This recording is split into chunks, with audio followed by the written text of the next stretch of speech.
Hey everyone! Hello! Happy Saturday. Today we are going to, T2. I thought I was going to have my co-star here, but clearly she's got other plans I'm too crazy for. But we've got the big Michigan State game, rivalry game going on in about 30 minutes.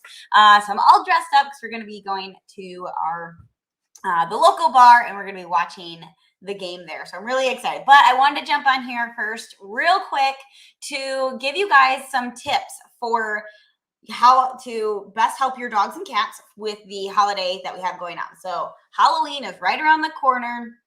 Hopefully you have your costume. Hopefully you have some parties to go to or trick-or-treating with your families.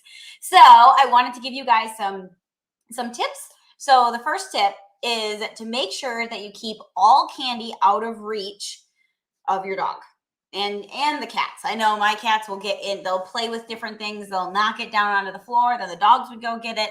So candy is really dangerous for dogs, between the sugar and the chocolate, like all those types of things are really bad for dogs. So that's tip number one. Tip number two, don't leave your dog unsupervised with candy laying around. We've got our 10-month-old yellow lab Breck. If you guys have heard me talk about him before, he gets into everything. He steals everything off of the tables. And so there would be definitely, if I left anything out, especially candy, he would definitely go after it. They smell it. They can smell the sugar. It smells sweet to them. It seems really yummy.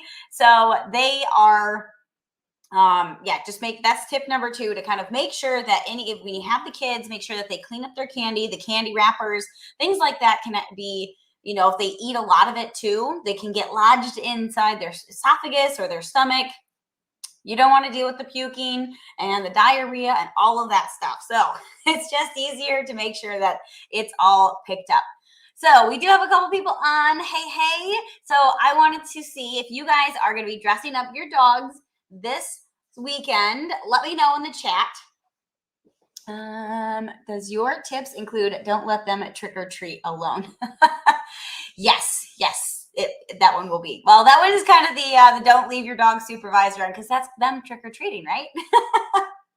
All right, but I also want to know, are you guys going to be dressing up your dogs for Halloween? We have a lion and a skunk. And after the live, I'll go ahead and I'm going to post some pictures of them in the chat. But if you guys are dressing up your pets, let me know, and I might have a spooky surprise for you guys at the end as well. So stick around. I got a couple more tips.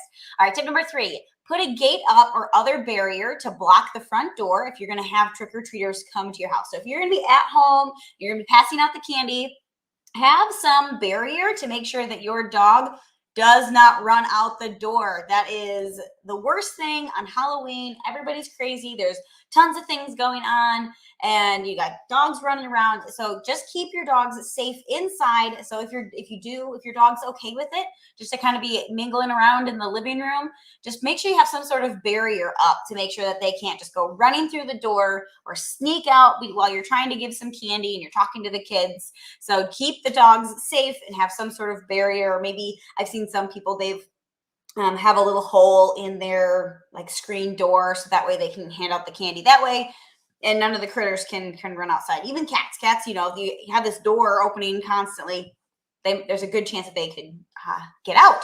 All right, tip number 4, remember that pets usually find costumes to be threatening.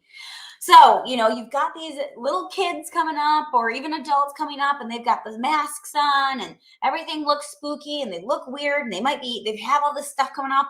That's really scary for dogs. So just make sure that some dogs, maybe if you want to put them in the bedroom, I have some ways that I like to keep my dogs calm. I just have a little chewable I will give them to keep them calm. So if you have maybe a back bedroom or something, you can play some music, because there's all this spooky music and things going on. So you really want to make sure that they're just nice and calm, especially if they do get freaked out. If you've got a really, well-socialized dog that doesn't care about any of the Halloween costumes, or, people jumping out and going, rah, or getting, scared, all that kind of stuff is really spooky for most pets. So it's best if they're to just kind of put them to the side, give them some of the chillax, just give them something And that way they're nice and calm.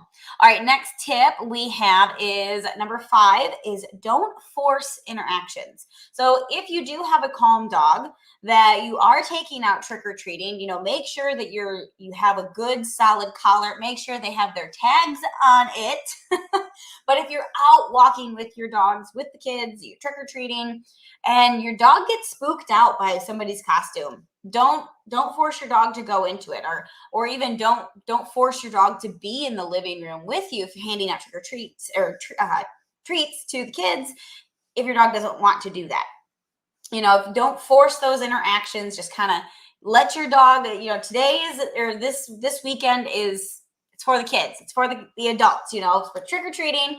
And the best thing is just to make sure your dog is nice and calm. So tip number 5, keep your pets inside. That is really the safest way to make sure your pets stay safe, is to just keep them inside.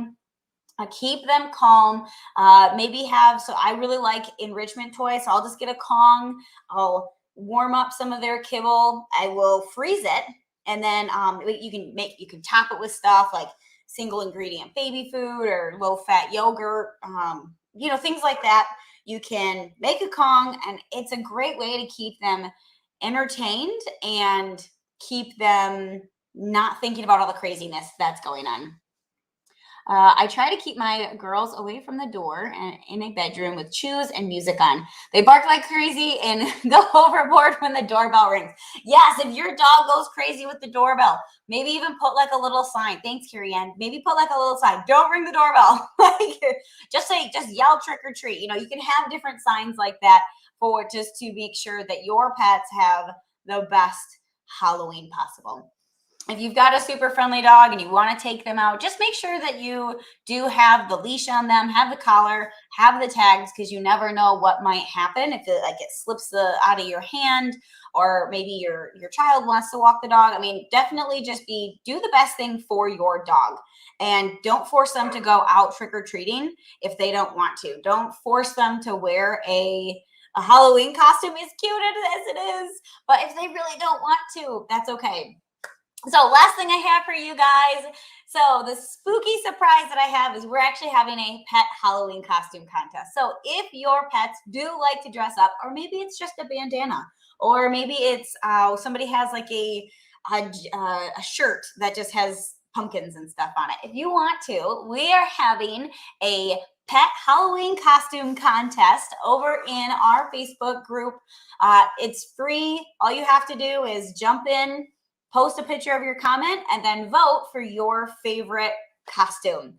Simple as that. And the one that has the most reactions is going to win some tricks and treats. So we have some pretty exciting things going on in there. So if you guys want to be in on that, pop that in the chat. I will make sure to get you the invite. It actually goes until Sunday night, so right till the end of Halloween. So if you guys are going out tomorrow with the kids and you got your dog dressed up, go ahead, take a picture, pop it in the chat, or pop it into our group, and we will get you some votes. So thanks very much, guys. Have an awesome Saturday, and I will talk to you soon. Bye.